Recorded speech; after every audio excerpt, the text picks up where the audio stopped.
Welcome to Pathetic, the podcast. Thank you for stopping by to see another episode. Once again, hit that like button. Please subscribe and tell your friends about it. You know, we're having fun. We're hoping you're having fun. We've got some fun episodes coming up. Oh, I want to tell you guys, I did get an email from one of our listeners who wants us to do a Mount Rushmore, but not for me. I think me was hockey. I think Jeff was UFC, and I think Mike was baseball. So I'll have to check the email to find out what it is. And but yeah, hit that. Look down in the right-hand corner. You're going to see our Link.Tree where you can get to us. Patheticthepodcast@gmail.com. We'd love to hear from you. We really appreciate it. Mike, how you doing tonight? I'm doing great. I was not so great this morning, and we'll get to that in a second, why I was not doing so great this morning. But, you know, it's a beautiful day. I was just in the pool. It's, beautiful time in the summer. So, we're getting ready to ramp up to where it really is prime sports season. Yeah. So, Jeff, how we doing? Doing good. We're getting hit with a heat wave a little bit down here. Cooling off a little bit, but we're getting that North Carolina craziness. But I'd be remiss if I didn't say rest in peace to Hulk Hogan, putting the personal life aside, which certainly has a lot left to be desired. And frankly, you could say that about a lot of people, right, that we look at as larger than life. But, he was a Michael Jackson superstar. That's just what he was. He was huge. And, I'm not a wrestling fan anymore, but I was back in the day. And he was the guy, right? He's what got everybody like us, Mike, right, in our age group into wrestling. So rest in peace to the Hulkster, but we got bigger fish to fry with the Yankees, and we'll get to that. That's for sure. Wish I still had my Hulkamania shirt because I would have worn it tonight if I still had it. So, Mike, show everybody what you're wearing. So I got my Wally World shirt nice. from the Warner Brothers lot in California. They filmed the vacation series on that lot. So when I was in the gift shop at the end, of course, I saw the Wally World shirt. I said, I got to get a Wally World shirt. So yeah, how could you not? And it's summertime. It's vacations, theme parks, Wally World, perfect fit. So we gotta get a moose to punch every time the Yankees lose. Now that's my next move. Well, that's where I'm going to go, Jeff. And I'm not going to go on the Yankees losing, Toronto winning. Toronto's winning again tonight, 9-1. Despite what Michael Kay says, I think they might be the real deal. At least they're showing it right now. But the thing that really ticks me off, and I'm not even a Yankee fan, and it ticks me off because I do want you guys to beat Philly this weekend, so I really could use some help. But the game ends last night, and Boone, like a fool, like an absolute buffoon, is defending the horrific defense that this team is playing. And I know you've got to stand up for you guys, and you're not going to throw guys under the bus, okay? But even with Pete Alonso the other day, Mendy finally called him into his office. They shut the door, and he told him, put your goddamn front foot down. And that kind of, Pete realized, that's what I got to do, and he had a big game or whatever. But this guy, we're an elite defensive team. This doesn't reflect what we've been doing. The whole month of July, your defense has been garbage. Arguably, you lost the playoffs, the World Series, because your fundamentals were garbage. Mm-hmm. And yet you continue to defend what they do. And I'm sorry. I understand he does a good job. He's had them in the playoffs. They're perennial contenders. But this is the kind of stuff that makes Yankee fans want him gone.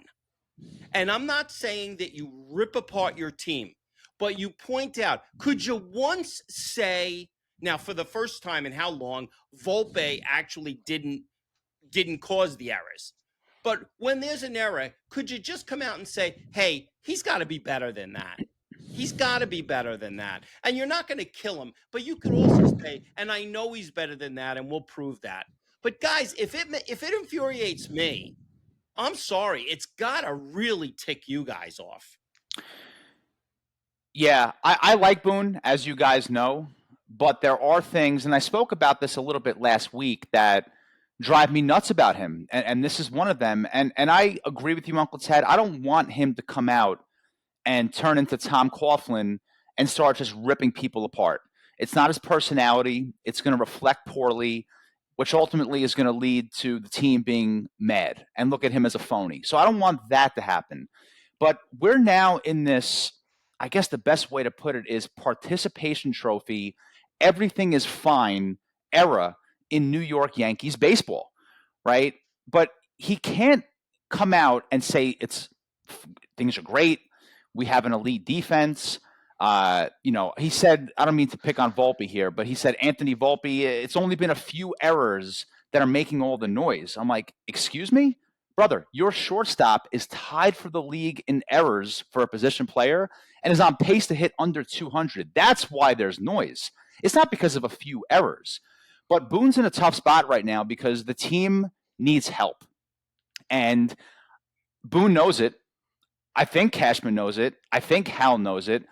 So it's hard to rip Boone because he's being himself, right? He's not going to come out and rip people. He's going to make it seem like it's all fine and dandy. And if you think about it, that's actually worked for him, right? The Yankees have a great record under him, but there needs to be accountability. Now, to be fair to him, and Uncle Ted, I think you'll even agree with this here, we don't know what's going on behind closed doors. No, we don't. Right? There's no, I'd love to be a fly on the wall to see what is he, talking about with Volpe. What is he talking about with, go down the list, the bullpen if they have a bad day. He might be ripping them. We don't know.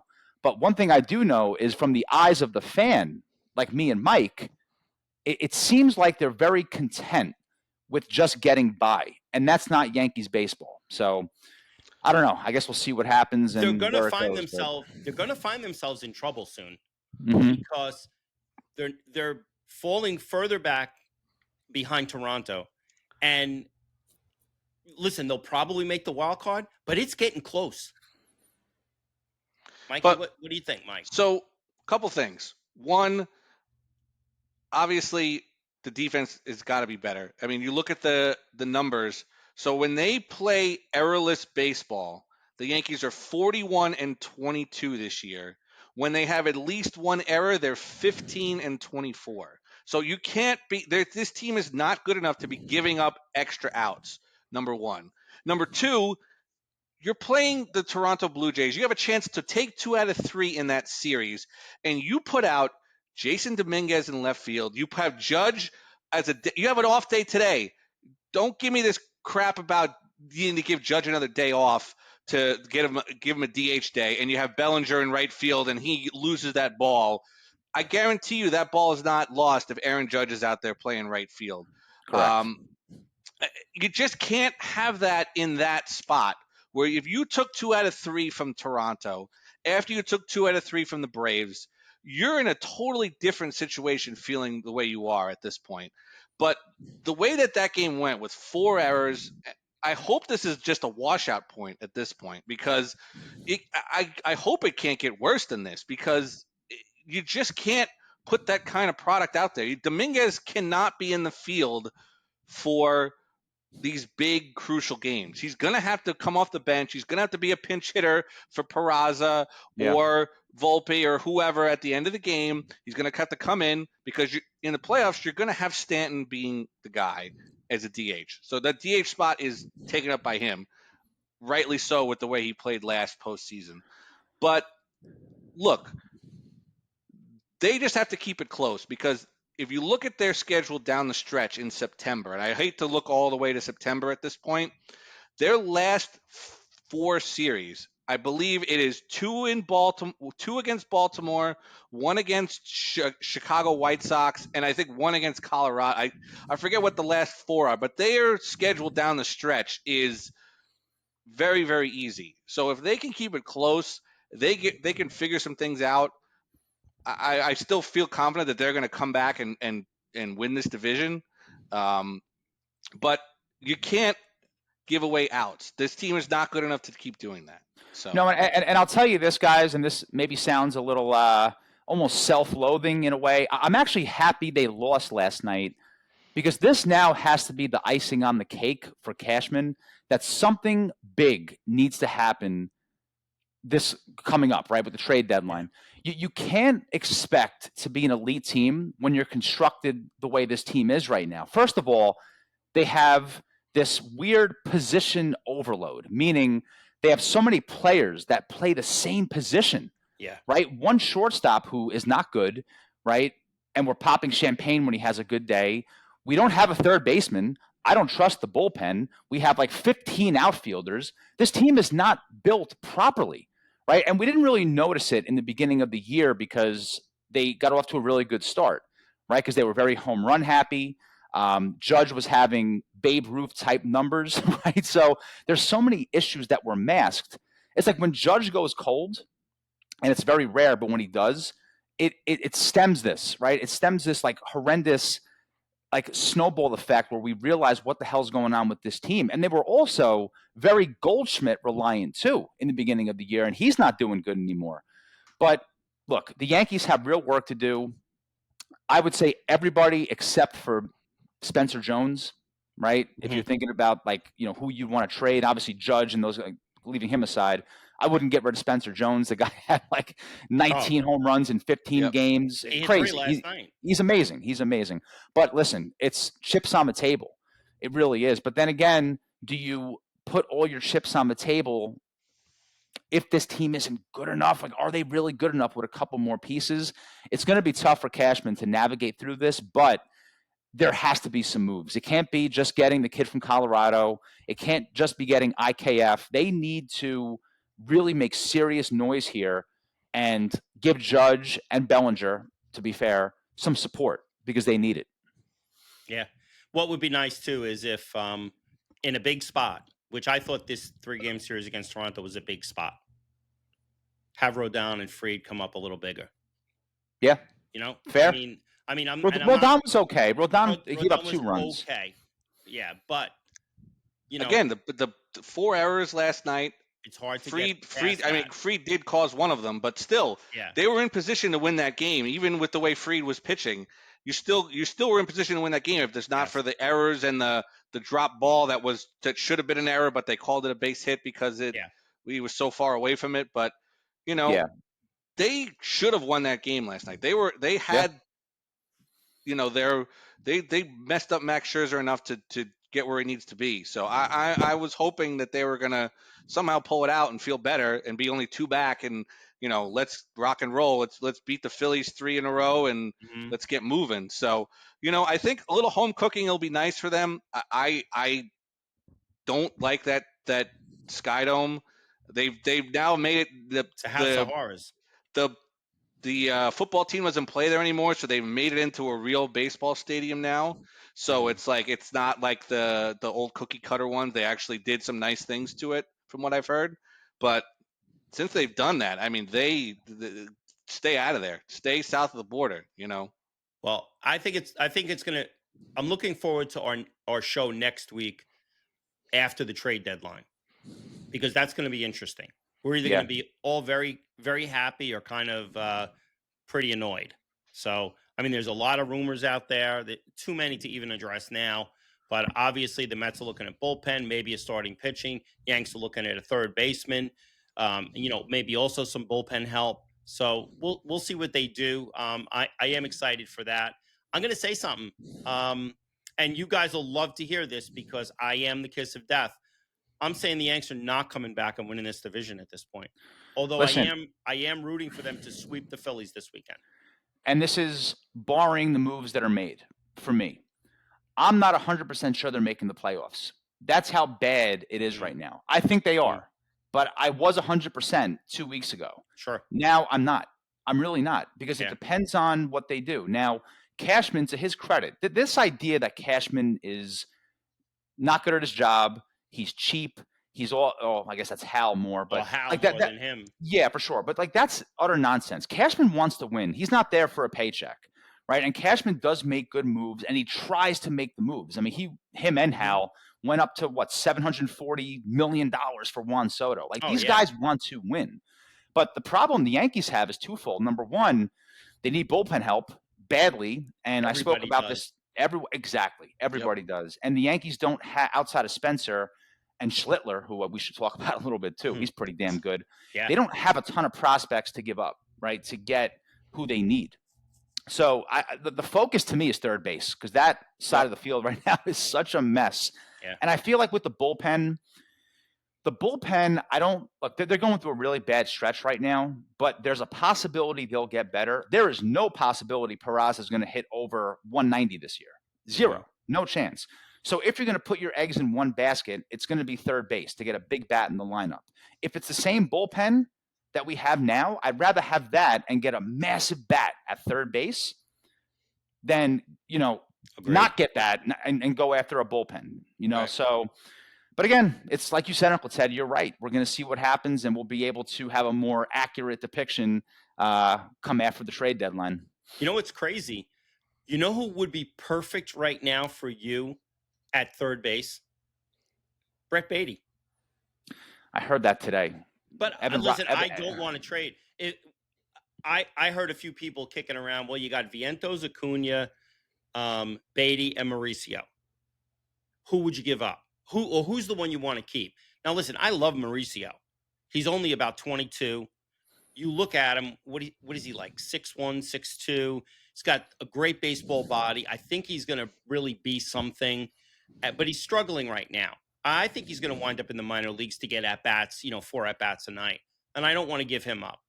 I'll tell you right now, I'd give up Vientos before I'd give up Beatty because Beatty right now, every single opportunity he gets, he's doing something. He's making things happen. Mm-hmm. Where Vientos, he's kind of still up and down. So, but I think a lot of teams do look at Vientos like, well, look what he did last year. 750 OPS, all those home runs, big home runs in the playoffs, batted like 260, 280, something like that. Let's take him in. He's got an upside. He's only 24, I think, 25 maybe. Yeah. But I would be willing to give him up if we can get a guy like a Dylan Cease or somebody like that. But I would hate to give up either Mauricio or Beatty. I'd even give up Acuna, but I don't want to give up Mauricio or Beatty. But I'll tell you, if you guys had Vientos at third base right now, I think you'd be, even with him struggling at the plate, I think he would straighten out, and I think he would be a huge addition. But obviously that's never going to happen. But, he would be a huge addition. Listen, we could bring Scott Brocious at 60 years old back right now, and it's an upgrade. So, I'll take anybody. Mike, we talked about it last week, right? You mentioned IKF, who didn't even cross my mind. Like, I'm in. Like, there's really not a lot of – I'd rather have somebody big who's like, I don't want to say a guarantee, but somebody who is as close to a guarantee as you can get. Yeah. But anything at that side right now is an upgrade, and they need it badly. Yep. Yeah. This was we'll see what happens, but this was a weird day. Mike alluded to it, and I'm not going to steal Mike's thunder. I'm going to have him bring up what went on, but I too, right at probably at about the time Mike realized his day was going to shit, realized the same thing. Mike, why don't you share what happened today? So I'm driving into the office. I'm getting in. I'm pulling into my office building. You were late as usual, right? A couple minutes late, sure. So I'm pulling in. Think it's gonna be a beautiful day. It's a little warm. It's gonna be nice, relaxing day in the office. And all of a sudden, all of the Eagles fans in my life are just going, "Oh, did you see? Did you see?" I went, "What? What did I see?" And they go, "Justin Fields got carted off the field at training camp today." And I went, "This is why I can't have nice things." That's literally what I texted about 14 people with that. Now, luckily, it's just a dislocated toe, which is, I can't even imagine what way that thing was pointing probably at that point. But, sorry if anyone's eating. But but he's day-to-day just like the rest of us. He'll be fine.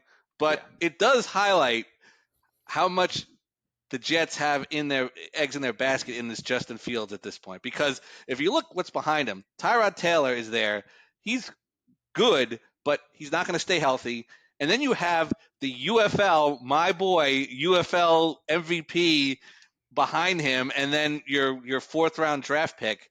So Yeah, I was thinking this morning Aiden that Martinez, and who's the guy behind him? Is it Cook? Cook, yeah. Martinez is my boy from the UFL, but I don't want him playing for the Jets. I'm glad he's there, but I don't want him taking any snaps for this team going forward. I was just thinking back to 2 years ago with, all the optimism coming out with the flag, and then it just going to crap at that point. Yeah. So I'm glad it's not a serious injury. I hope it doesn't turn into something else where he's favoring the toe and then he hurts his ankle and then his knee and then everything else. But it just shows you how much we're going to be reliant on Justin Fields for this season to be something at this point.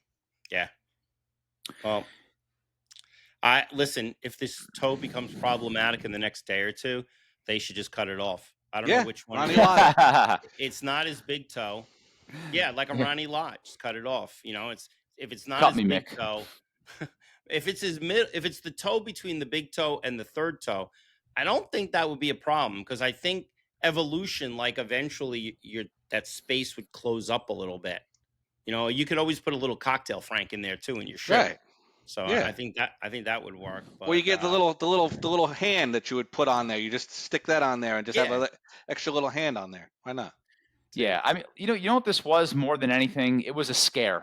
Yeah. Right? Because when you hear cart, the cart actually doesn't scare me because they take the cart out for everything now, right? You can stub your toe and the cart's coming out, especially in spring training and in training camp, right? But the toe is a weird one though. That's the thing. Like, you just got to be a little careful with that. But the good news is he's got time. He's got plenty of time to rest. He doesn't have to practice. You'd like him to practice, but he doesn't have to. So if I'm you guys, I'm hoping Justin Fields is just pasted on the couch until this thing is 100% because we've seen it in baseball. Lindor is like 0 for 40 after his toe injury. Yeah. Aaron Judge went like 0 for 42 with his toe injury. The toe is a weird one because you need it. Like you're walking and you're running, right?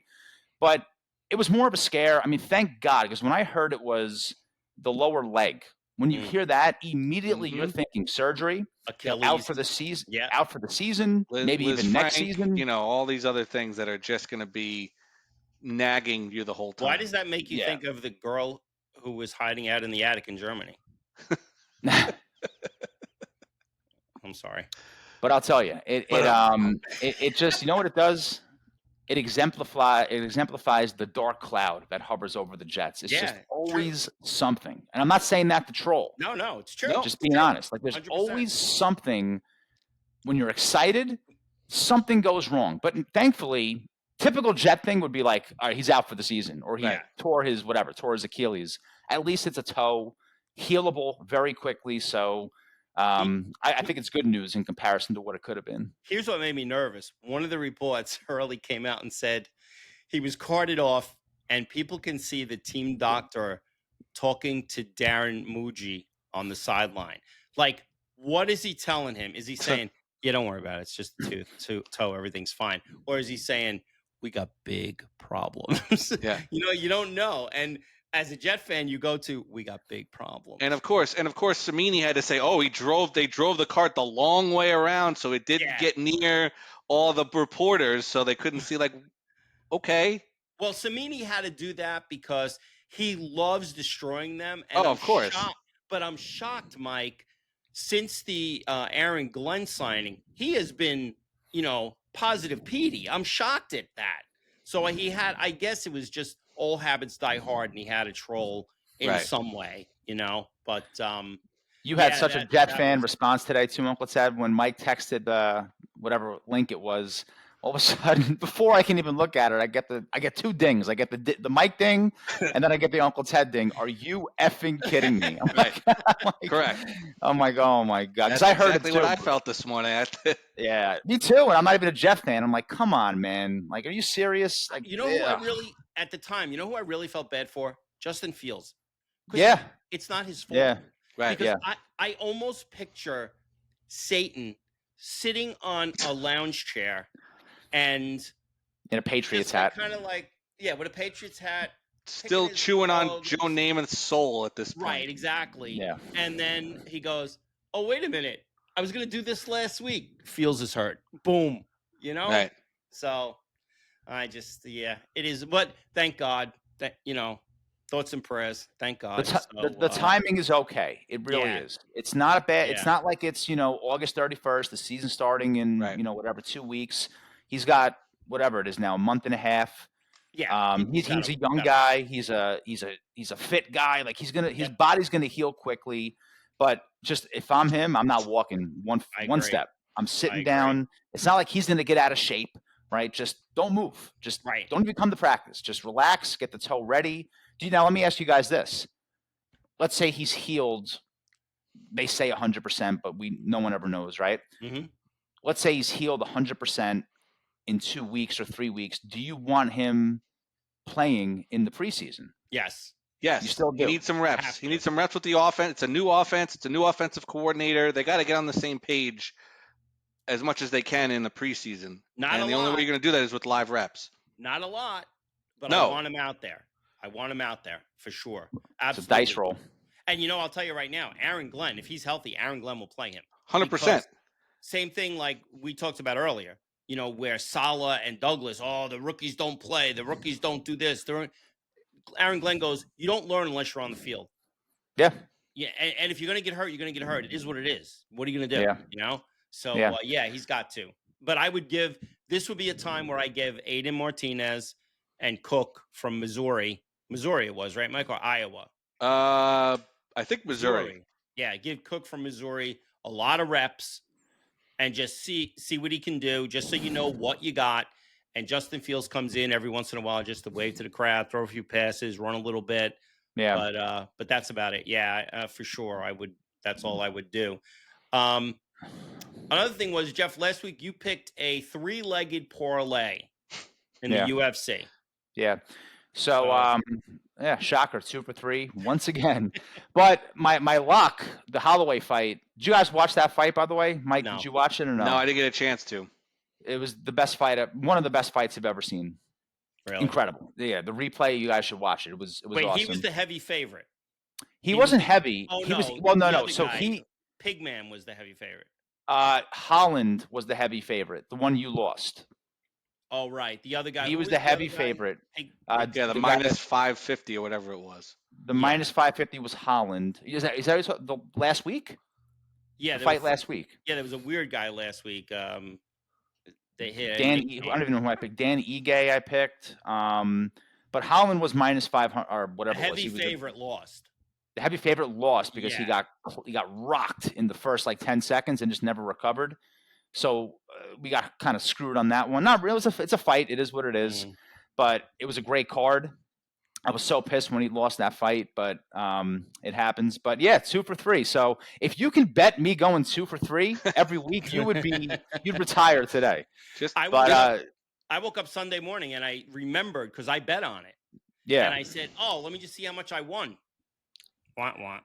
And the worst is you lost the one that you should have won. The one fight that was like a lock, pretty much. Just bet 3 different 2-team parlays, and you're going to win one of them. So what I'm going to do moving forward, just to let you guys know, because I'm done with this 2 for 3 crap. I'm sick of it. Okay. I'm going to do because I have locks of the night, right? Underdog locks that usually come up big. So I'm going to do underdog locks once a week instead of the parlay. I can't. It's ruining the sport for me, to be honest. So we'll do Jeff's lock of the weeks instead of Jeff's parlays. So that has been retired. I think we'll do better that way. One of the other things I wanted to bring up before we get to Mikey is when football season starts, I would like each week for us to maybe pick 3 games, kind of like what what they do, like Francesa used to do.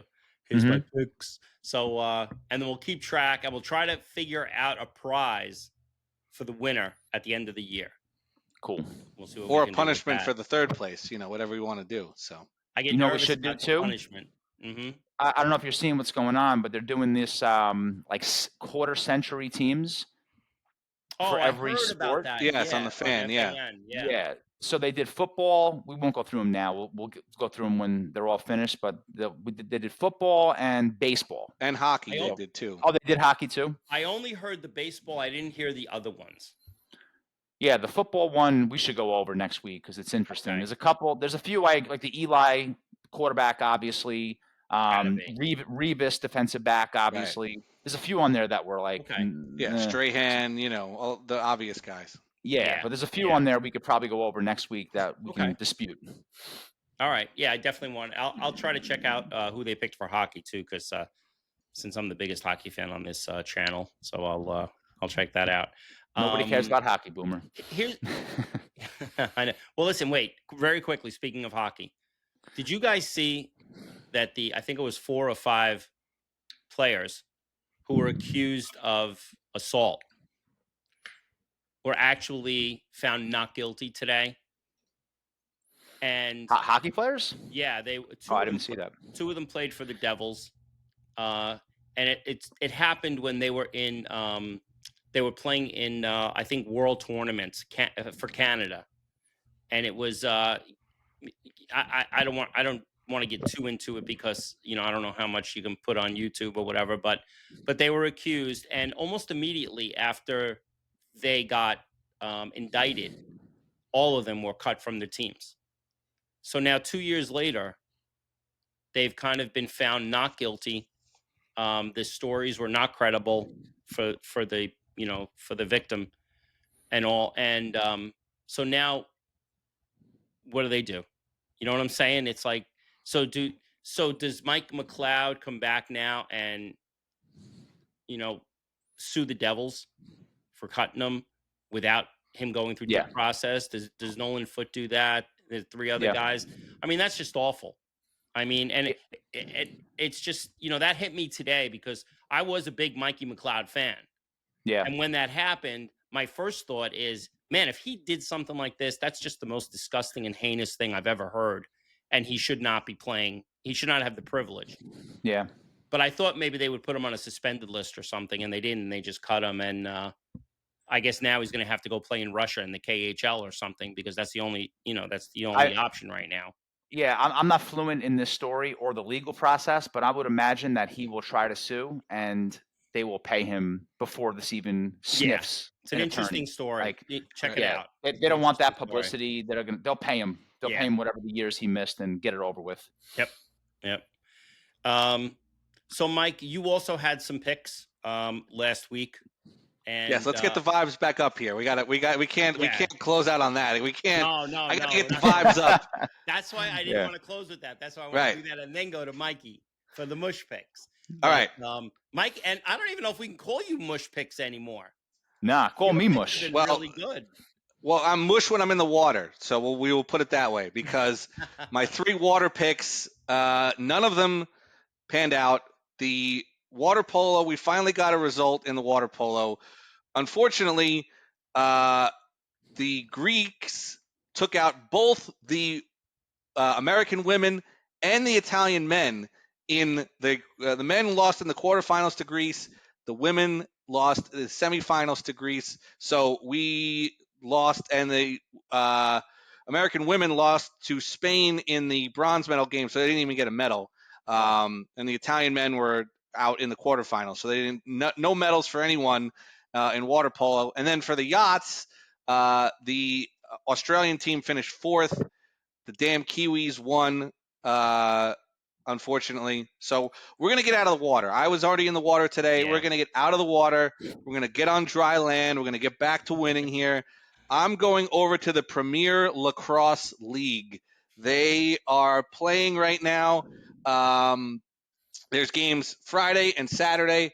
We're going to do a 4-team parlay. Okay. We're going to pick the 4 games because there's only 8 teams in the league. So I'm going to pick all 4 games that are playing. I'm going to take the Utah Archers -130 to win.